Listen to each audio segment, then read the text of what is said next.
Olá, bem-vindos a mais um podcast da Federação Israelita do Estado de São Paulo, o Fizesp Talk, e hoje com uma visita muito especial de uma pessoa que fez toda a diferença desde o 7 de outubro de 2023, ano do terrível pogrom, atentado, ataque, enfim, o que a gente pode falar do que aconteceu em Israel perpetrado pelo grupo terrorista Hamas. E depois de muitos anos, o exército de Israel colocou um porta-voz em língua portuguesa que pudesse falar diretamente aos jornalistas de língua portuguesa, seja brasileiros, portugueses, enfim, o que ajudou muito em termos da elucidação de tudo, dessa complexidade que aconteceu no 7 de outubro e pós 7 de outubro em Israel. Vindo para o Brasil para o lançamento do livro A Guerra das Narrativas, está conosco o Major Rafael Rosenstein. Rafael, muito obrigado por estar aqui conosco e por abrilhantar a nossa comunidade judaica em São Paulo. Ricardo, o prazer é todo meu. Obrigado mais uma vez por essa oportunidade de falar diretamente com a comunidade judaica e que todos que nos escutam, que nos veem, eu acho que é sempre uma ótima forma de passar as informações, de desmantelar as narrativas e de esclarecer os fatos que realmente acontecem lá em Israel. Rafael, primeiro ontem você deu uma palestra para quem está vendo esse podcast depois, mas o Rafael deu uma palestra na Hebraica, na verdade uma entrevista ao jornalista Roberto Cabrini, e você disse que você gosta de perguntas duras, de perguntas capciosas, de perguntas que você sai melhor nisso. Eu gostaria de saber, como sionista e judeu que sou, o que verdadeiramente aconteceu no 7 de outubro? Onde erramos? Israel é um país que sempre se arvorou impenetrável. Todas as vezes que eu estive em Israel, a gente escutava, não, o sul, qualquer um passarinho que passa por cima da cerca já toca o alarme, enfim, é impenetrável. E de repente nós vimos uma coisa que a gente jamais vai esquecer, porque acho que pós-Holocausto foi o maior ataque contra Israel, contra os judeus do mundo, e as pessoas entravam como se estivessem entrando num galinheiro dentro do Festival Nova. E o exército, as forças de defesa de Israel demoraram demais para agir. Infelizmente perdemos muitas vidas, muitos soldados, muitas tatzpitaniot. O que aconteceu nesse dia para a gente ter falhado tanto?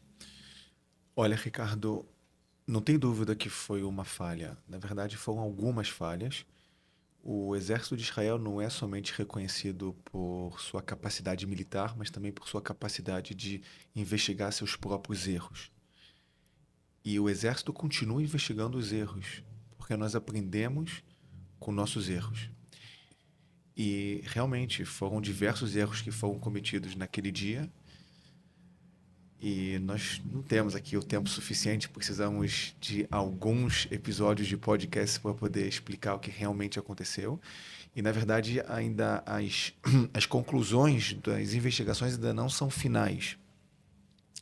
O que nós sim podemos dizer, eu acho que talvez seria a coisa mais importante para falar, o erro, talvez o maior erro que nós tivemos ali no 7 de outubro foi que nós acreditávamos que os terroristas do Hamas amam mais seu povo do que odeiam Israel. Então nós acreditávamos que o Hamas não cometeria um ataque tão cruel como foi no 7 de outubro, porque 18.500 palestinos trabalhavam em Israel antes do 7 de outubro, palestinos de Gaza.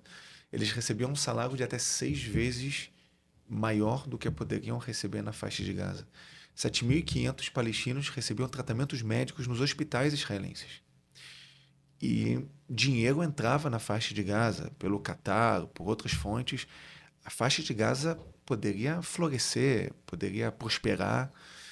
E nós acreditávamos que, por mais que o ódio a Israel, aos judeus, é enorme, mas o ódio ainda não é maior do que o amor que o Hamas teria por seu próprio povo.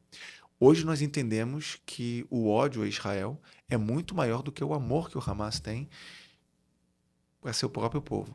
E por isso que eles cometeram o 7 de outubro, e por isso que eles utilizam suas crianças e seus civis como escudos humanos, é por isso que eles utilizam escolas como centro de comando, hospitais para esconder seus armamentos, casas de civis para lançar foguetes. Mas a nossa percepção era equivocada antes do 7 de outubro. Nós não imaginávamos que o Hamas cometeria um ataque como esse. A partir dessa percepção, o exército de Israel tomou uma série de decisões que, no final das contas, permitiram que um ataque desse fosse concretizado. Sem sombra de dúvidas, o exército de Israel tem capacidade para defender nossas fronteiras, para que um ataque como esse não aconteça, mas a nossa percepção sobre a forma como o Hamas enxerga a relação entre o ódio a Israel e o amor a seu próprio povo era totalmente diferente da realidade. Hoje nós sabemos que não podemos mais confiar em terroristas do Hamas. Nós sabemos que eles têm somente um objetivo, que é acabar com o Estado de Israel. E é por isso que um dos objetivos dessa guerra é que o Hamas não continue governando a faixa de Gaza, que o Hamas não tenha mais capacidade militar para não fazer um outro 7 de outubro e que, logicamente, todos os nossos reféns voltem para casa. A gente sempre escutou, nos últimos anos, que a grande preocupação de Israel era com o Hezbollah e não com o Hamas. Ou seja, falamos, a Hamas está sob controle, a fronteira sul de Israel está sob controle, nossa preocupação, sim, é forte com o Hezbollah. E no final acabou sendo o oposto, né? Quer dizer, numa atitude maravilhosa da inteligência israelense, o Hezbollah foi desarticulado em algumas missões que não perdemos soldados, quase não perdemos soldados nisso, mas no sul foi um desastre. Foi um erro de avaliação, na sua opinião? Sem dúvida foi um erro de avaliação. Nós não acreditávamos que o Hamas cometeria um ataque como cometeu no 7 de outubro, porque nós tínhamos uma percepção errada sobre o Hamas. Nós achávamos que enquanto a faixa de Gaza tem dinheiro entrando, tem palestinos trabalhando, tem enfermos recebendo tratamento médico, o Hamas não ia cometer um ataque como esse, causando um mal tão grande à sua população. Hoje em dia não tem nenhum palestino que entra em Gaza, nem para trabalhar, nem para receber tratamentos médicos. E quando nós agimos contra o Hezbollah, nós já entendemos que a forma de atuação do Hezbollah é muito parecida da forma de atuação do Hamas. E que o Hezbollah tem um plano muito parecido com o plano que foi concretizado no 7 de outubro, que invadiu o território de Israel, entrar em nossas comunidades no sul de Israel, assassinar nossos civis e tentar chegar, penetrar o máximo possível dentro do território israelense. E o exército do Hezbollah é muito maior do que era muito maior do que o Hamas. Então, naquele momento, nós já tínhamos o entendimento que não podemos mais permitir que grupos terroristas continuem sendo uma ameaça imediata para o futuro existencial do Estado de Israel. E é por isso que nós agimos com mão forte, com determinação, para desmantelar a capacidade militar do Hezbollah. Por isso o Hezbollah hoje está praticamente desmantelado. A cadeia de comando do Hezbollah não existe mais. O Hezbollah foi afetado significativamente e nós continuamos atuando contra o Hezbollah para que ele não continue em nossas fronteiras. A grande diferença é que os terroristas do Hamas têm 50 reféns em suas mãos. Sim. Isso causa uma complexidade muito grande na nossa atuação operacional na faixa de Gaza. Rafael, você acha que nós tivemos sorte ou foi um desígnio divino que o plano deles, de um modo geral, que era Israel ser atacado em todas as frentes no mesmo dia, não tivesse acontecido? Porque se o Hezbollah atacasse no 7 de outubro, Cisjordânia também fizesse uma intifada, Irã, Houthis, a gente talvez não tivesse braços no primeiro momento para defender o país. Foi um erro de estratégia deles ou Deus, mais uma vez, olhou por nós?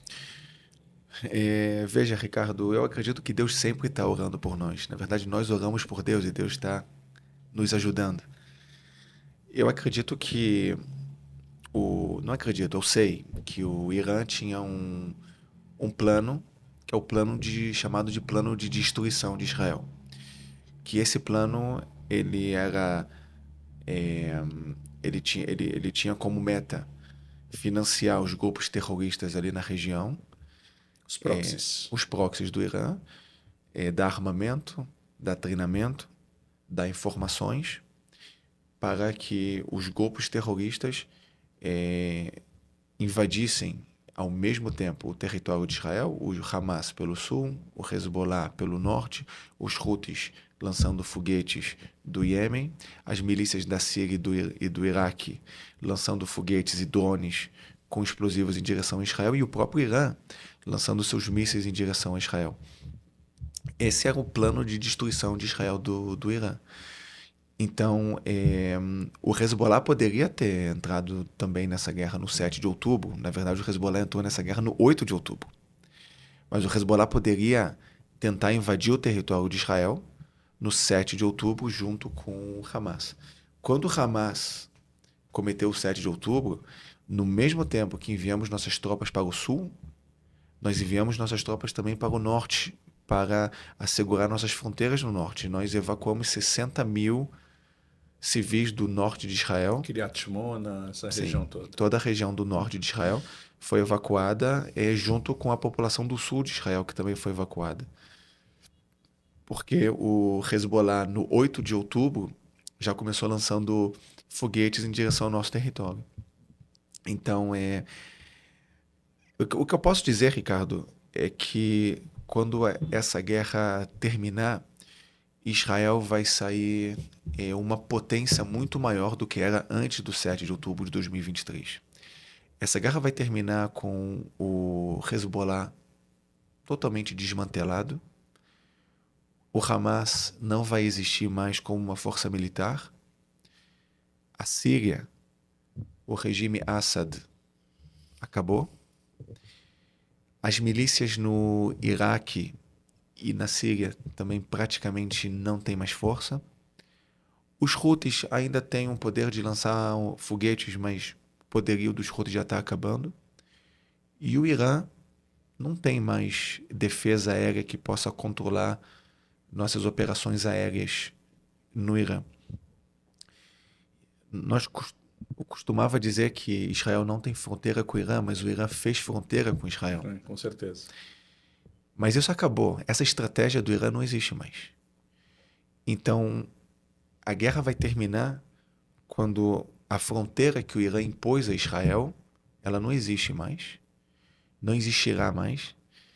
O Irã estará muito mais enfraquecido e o programa nuclear iraniano não representa mais uma ameaça para o futuro existencial do Estado de Israel.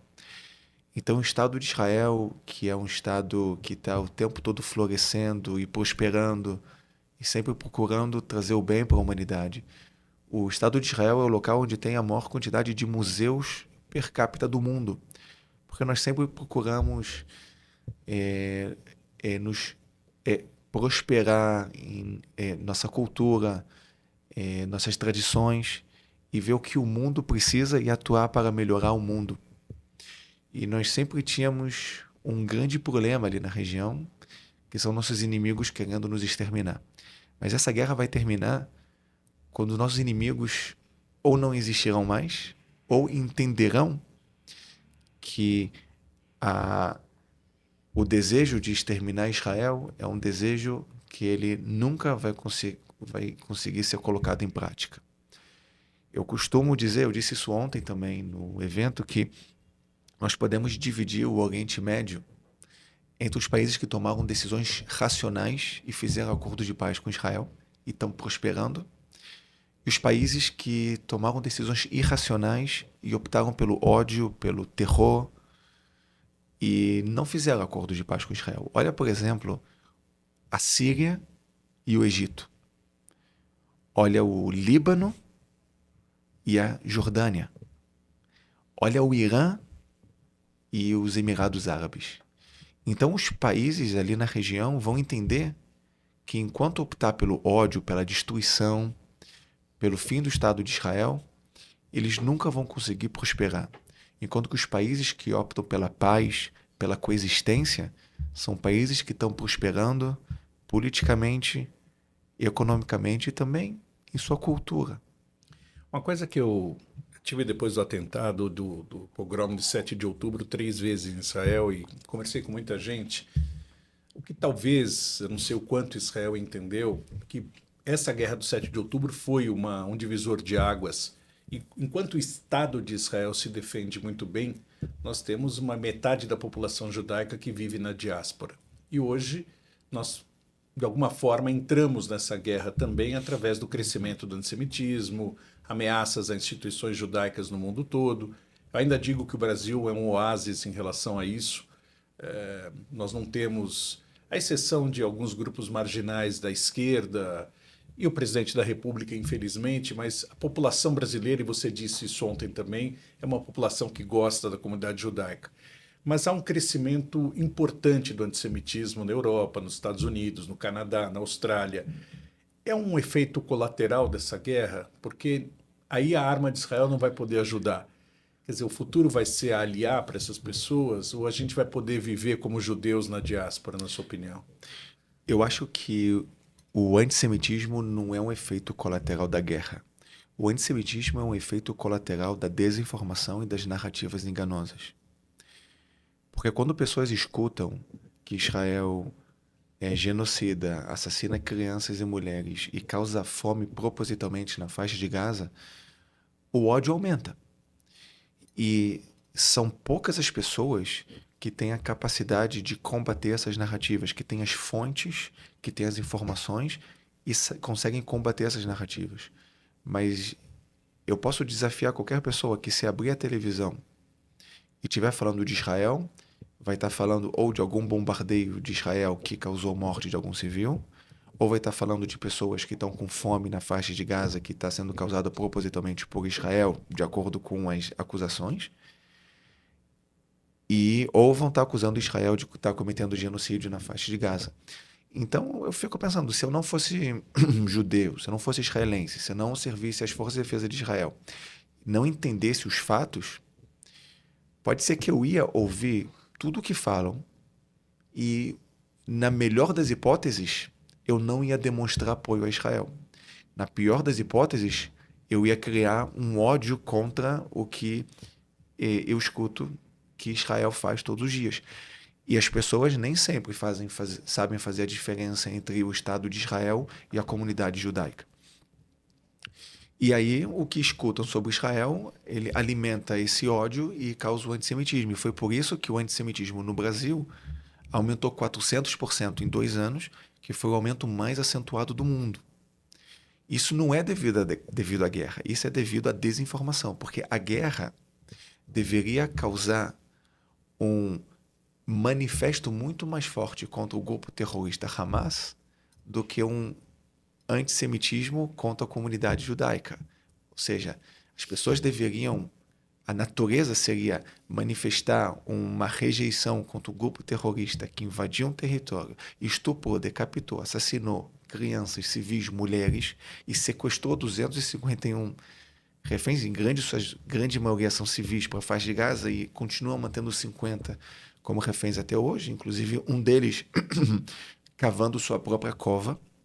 A Vitai. E, infelizmente, o que a mídia mostra é um lado da história de forma enganosa, infelizmente, e as pessoas que estão desinformadas, quase de uma forma natural, elas criam um ódio contra Israel e esse ódio muitas vezes são transformados em um ódio contra os judeus. Então, eu acho que o Brasil é o lugar onde tem a maior capacidade de asbará, que é aquela guerra de narrativas, né? Aquela guerra informacional, né? Que a asbará não tem uma tradução, mas eu acho que a guerra informacional, né? A guerra informacional seria a tradução mais exata sobre asbará.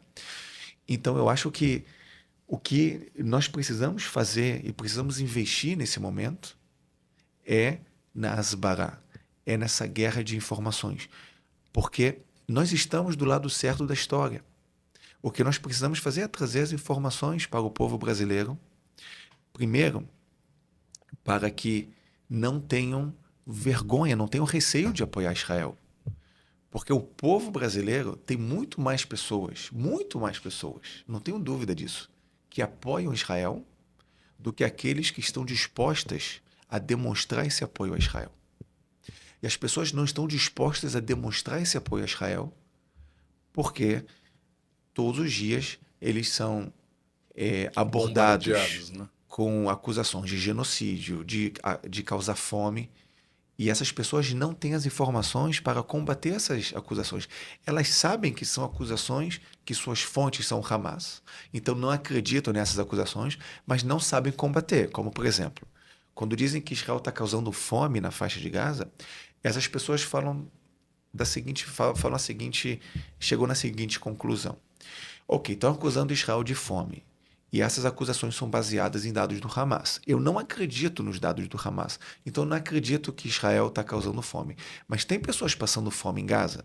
Então, como eu explico isso? Daqui para o entendimento dessas pessoas. E nós precisamos ir um passo para frente. Não é suficiente que essas pessoas, que é a grande população do Brasil, que não confia nas notícias que são baseadas nas fontes do Hamas, mas precisa dar um passo a mais, que é saber entender como combater essas fontes.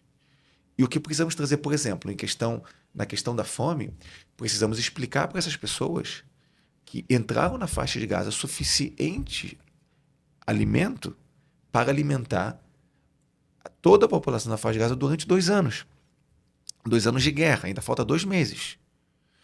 E tem gente passando fome em Gaza, não porque não tem alimento, não porque Israel bloqueou a entrada de alimento, que é mentira, e sim porque o Hamas rouba ajuda humanitária e propositalmente sacrifica a sua população, causa fome na sua população, para utilizar o sofrimento da população civil de Gaza para pressionar Israel.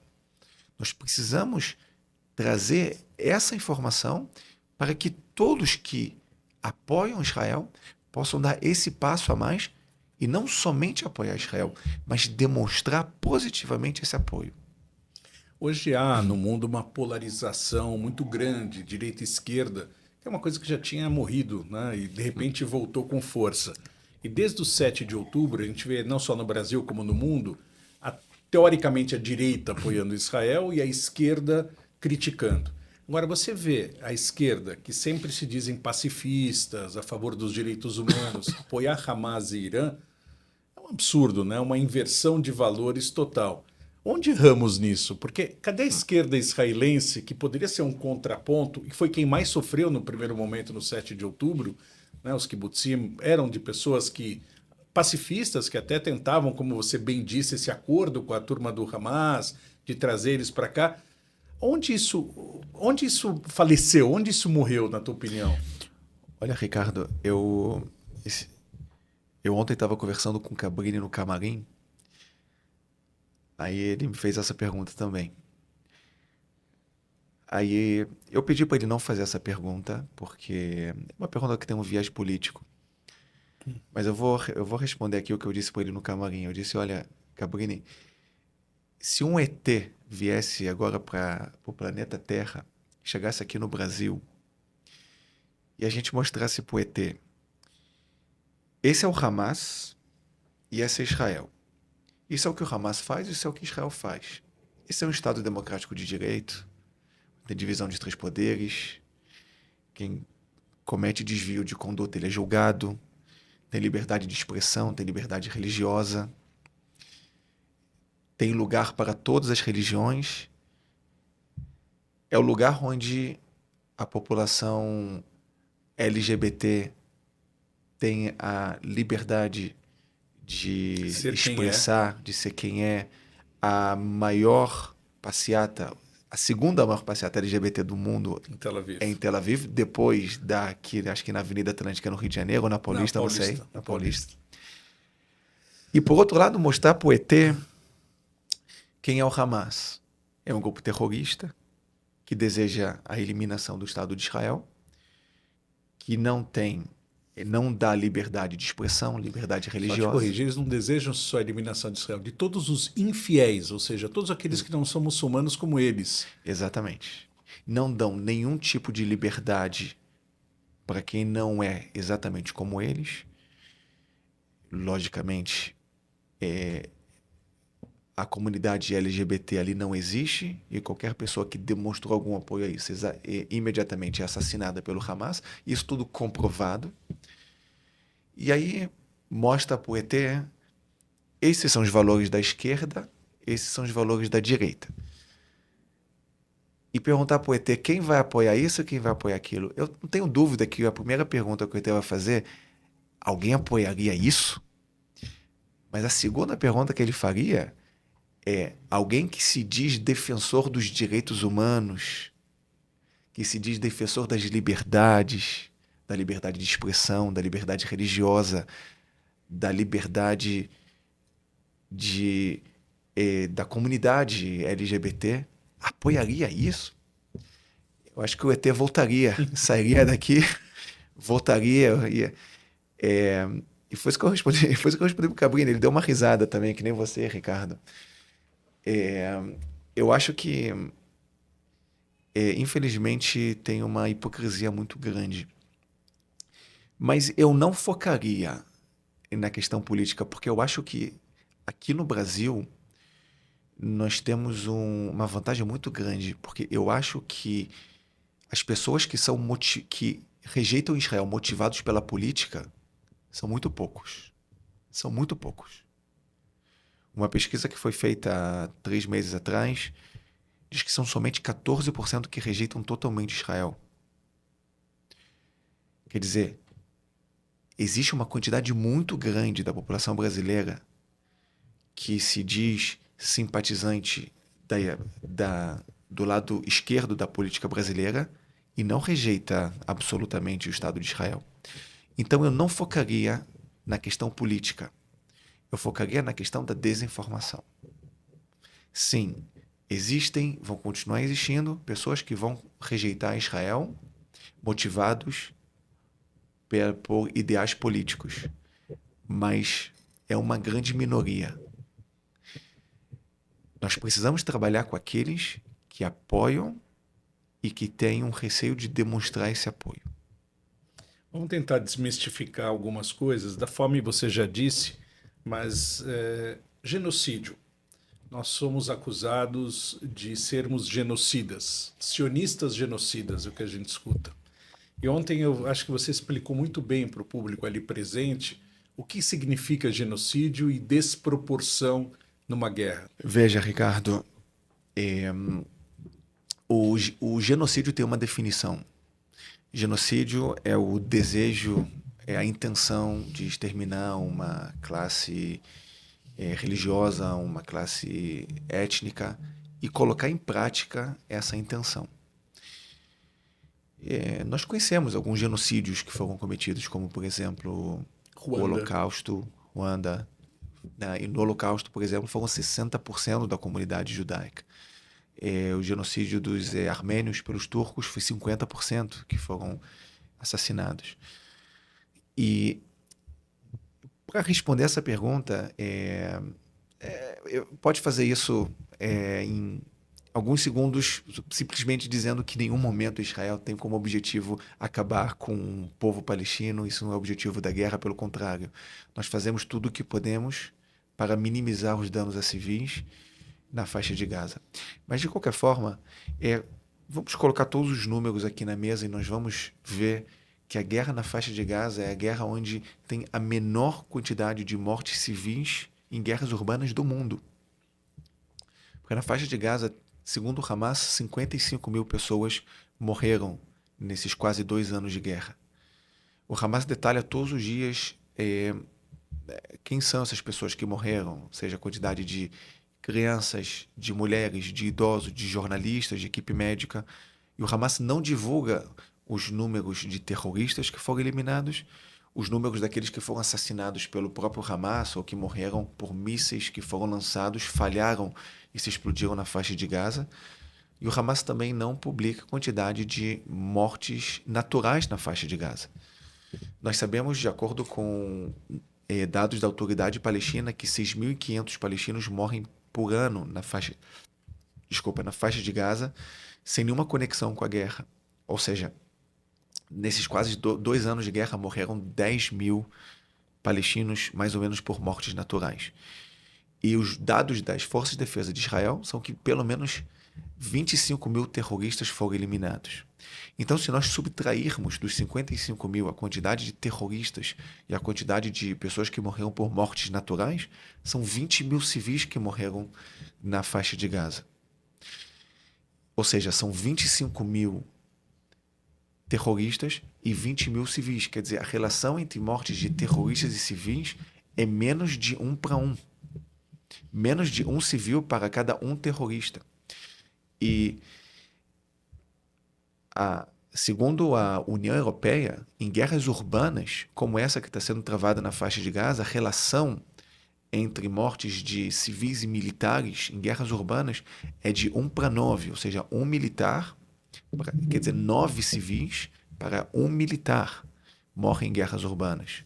E esses números foram comprovados também em um outro relatório independente do Conselho de Segurança das Nações Unidas de 2022, que diz que 90% das mortes em guerras urbanas, como essa em Gaza, são de civis. Então, segundo esses números, teriam que ter morrido na faixa de Gaza 225 mil civis, porque são 25 mil terroristas, vezes 9, que seriam 90%, são 225 mil civis. E morreram 20 mil, segundo os dados do Hamas. Então a pergunta que tem que ser feita não é como morrem tantos civis na faixa de Gaza, e sim que mágica Israel faz para que a morte de civis seja tão pequena em relação a qualquer outra guerra urbana ao redor do mundo. Quando nós colocamos esses números na mesa, as pessoas que criticam Israel, as pessoas que têm um ódio gratuito a Israel e acusam Israel sem nenhuma fonte, sem nenhum dado com credibilidade, a pessoa só pode te dar uma resposta, que seria: mas você está utilizando os dados das IDF, dizendo que 25 mil são terroristas. Nós não podemos confiar nas IDF, dirão essas pessoas. Sim. E a fé. Então, quer dizer, as pessoas dizem, confiam no Hamas e não confiam nos dados da IDF. Então, eu respondo da seguinte forma, Ricardo: não tem problema. Você não quer confiar nos dados da IDF? Não tem problema. Então, não vamos confiar também nos dados do Hamas. Então, pode ser que morreram na faixa de Gaza 30 mil pessoas. E só 5 mil são civis, segundo Israel. Então, você não pode acreditar nos dados do Hamas sem acreditar nos dados da IDF. Quando colocamos isso na mesa, foi desmantelada a acusação sobre genocídio, essa narrativa sobre genocídio, porque assim, ou a pessoa entende que na faixa de Gaza morreram a menor quantidade de pessoas em guerras urbanas ao redor do mundo, segundo dados da ONU, ou a pessoa vai parar de falar sobre genocídio, porque nós não sabemos, segundo essa pessoa que acusa Israel, nós não sabemos quantos morreram e também não sabemos quantos civis morreram e também não sabemos quantos terroristas morreram. Assim, nós não vamos falar dos dados do Hamas e não vamos falar também dos dados de Israel. Esse é só um exemplo, Ricardo, dos dados que as pessoas que querem apoiar Israel, mas têm um receio de demonstrar esse apoio porque não conhecem esses dados. E só para terminar, é muito importante que a comunidade judaica que está nos assistindo entenda esses dados, porque a comunidade judaica é a primeira que sofre, que está nesse campo de batalha midiático e que sofre com antissemitismo. Então, se a comunidade judaica não entende esses dados e não compreende os fatos, os que não são da nossa comunidade, mas que querem apoiar, também não vão entender. Então, primeiro nós precisamos entender para poder repassar esses fatos a todos que querem nos apoiar. Sabe que o Jairo, que está aqui nos gravando, ele falou uma coisa que eu não tinha pensado há um tempo atrás. Na época da Covid, aqui no Brasil, a imprensa montou um consórcio de imprensa para averiguar os números de mortes, porque eles não acreditavam nos números oficiais do Ministério da Saúde do Brasil. Mas no Ministério da Saúde do Hamas, ok. É uma coisa interessante. Às vezes não é nem mais Ministério da Saúde do Hamas, é segundo autoridades de Gaza. Autoridades de Gaza. Rafael, a gente hoje tem, acho que uma grande tristeza ao falar dos reféns. Imaginar o que eles ainda estão sofrendo lá. Eu tive com o Gilad Shalit um tempo atrás no Brasil e vi as consequências do que aconteceu com ele, 5 anos que ele ficou ali, e eu acho que ele não passou por tanta coisa como os atuais reféns estão passando. A gente vê manifestações nas ruas em Israel cada vez maiores, Bring them home now. Por que a gente não consegue chegar nesses reféns? A gente já varreu, assim, já mapeou Gaza inteiro e não chegamos ainda. Ricardo, quantos andares tem esse prédio? 20. Imagina esse prédio, o tamanho desse prédio para debaixo da terra. Agora, lá no andar mais profundo do prédio embaixo da terra, lá estão nossos reféns, 40, 50 metros abaixo da terra. Não existe exército do mundo que consegue... Chegar lá. Não, chegar lá consegue. Mas chegar lá e trazer nossos reféns vivos é mais fácil explodir 3.000 pagers apertando o botão. Será que você acredita num acordo que traga eles de volta em algum momento? Dá para confiar num acordo com o grupo terrorista Hamas? Olha, eu vou te responder essa pergunta da seguinte forma. O Hamas vai aceitar um acordo quando ele estiver pressionado e quando o mundo estiver pressionando o Hamas e não Israel. Enquanto o mundo está acusando Israel de um monte de mentiras, em vez de acusar o Hamas não vai aceitar um acordo. Quando o mundo começar a acusar o Hamas de estar com 50 reféns, pelo menos 20 vivos, parte deles são pessoas que estavam em uma festa, parte deles estavam em suas camas. Enquanto o mundo não pressionar o Hamas em devolver os reféns, em largar suas armas e continuar pressionando Israel, isso só vai dar mais motivação para o Hamas para continuar cometendo suas atrocidades e para rejeitar qualquer tipo de acordo de cessar-fogo. Enquanto líderes tiverem pedindo a criação do Estado palestino antes de pedir a libertação de nossos reféns, isso não vai dar nenhuma motivação para o Hamas aceitar um acordo de cessar-fogo. Um outro tema espinhoso, nosso tempo está infelizmente quase chegando ao fim, é o déficit de número de soldados que hoje Israel tem, segundo as notícias que a gente vê de lá, e a não convocação de ultra-ortodoxos, que é uma outra fratura dentro da sociedade israelense, a gente acompanha, enfim, pelos jornais e lá em loco também. Virou uma guerra política essa questão dos ortodoxos e ultra-ortodoxos, que ortodoxo também você é, de irem ou não para Tzavá. Esse é um tema que vai em algum momento se consolidar, se resolver, na tua opinião? E como resolver a questão do déficit? Eu escutei ontem uma notícia, não sei se é verdade, de talvez judeus da diáspora irem compor o exército de Israel. Que imagem... Pode ser uma grande mentira tudo isso, mas o que você sabe de dentro, o que é que você pode falar de dentro? Olha, Ricardo, eu vou te responder da seguinte forma. Eu terminei meu serviço militar depois de 18 anos atuando no Exército, mas eu continuo atuando como reservista, como porta-voz, e eu quero continuar atuando como porta-voz. Então não posso responder essa pergunta. Eu tive em Israel escutando o Micha Goodman, de uma outra coisa que você falou ontem que eu achei fantástico. Ele contou que no dia 6 para 7 de outubro, em Goa, na Índia, é um lugar onde muitos mochileiros estão, estava tendo uma rave, uma festa, muitos israelenses, muitos russos, quando começam a surgir as primeiras notícias do que aconteceu. E os israelenses começam a empacotar suas coisas para voltar para casa. E os russos perguntaram, peraí, para voltar para casa por quê? Meu país entrou em guerra. O nosso também, por isso que a gente veio para cá. Eles falaram, vocês não entendem o que é o amor do que nós temos pelo Estado de Israel. Isso é uma coisa que nos emociona como judeus, como sionistas, e sabemos que cada centímetro daquela terra é regada com muito sangue, com muito suor, com muita lágrima, muitos pais que perderam filhos, muitos filhos que perderam pais, e pessoas que dedicam sua vida. Eu tenho uma filha que mora em Israel, você vive em Israel, enfim... Somos todos grandes irmãos, né? Os judeus diaspóricos e os judeus de Israel. Como é esse sentimento de uma pessoa que não nasceu lá e, de repente, vou empacotar minhas coisas porque o meu país entrou em guerra e eu preciso estar lá para defender? Olha, Ricardo, eu fico até emocionado de falar sobre isso, porque O Estado de Israel é realmente o único país do mundo que as pessoas vão em direção à guerra para estar com o seu país. As pessoas não fogem da guerra em Israel. As pessoas preferem estar lá correndo de mísseis, entrando em bunkers, do que estar passeando fora de Israel. Eu acho que não são somente israelenses. É a comunidade judaica no mundo todo.